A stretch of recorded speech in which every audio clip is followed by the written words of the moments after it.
Hello, friends. What a powerful lesson it has been this week, in which we have learned about Jesus' role as mediator of the new covenant. We have seen that the old covenant was not an end to itself, but a shadow of good things to come. Even the Ten Commandments, as good and perfect as they are, cannot provide salvation.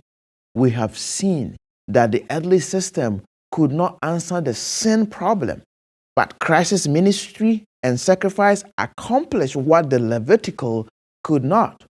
We touched on the fact that Jesus is the guarantor, the surety of the new covenant. Jesus is a greater mediator than Moses because he ministers in the heavenly sanctuary and has offered himself as a perfect sacrifice for us.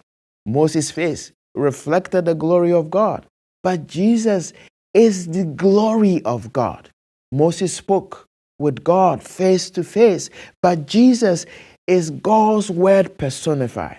We also discovered that Jesus serves in a better sanctuary. He has a better ministry directly tied to a better covenant based on a better promise. We have been reminded that Jesus solved the heart problem in the new covenant by taking away the heart of stones and replacing it with the heart of flesh, so that he can write his law of love in our heart. The only way to keep the commandments of God is by having the heart and the mind of Christ. True obedience comes from the heart as an expression of love. The soul that is transformed by the grace of Christ will admire his divine character. But if we do not see our own moral deformity, it is unmistakable evidence that we have not had a view of the beauty and the excellency of Christ. May we look to Jesus, behold his beauty and excellence, so that his grace can transform our hearts and lives.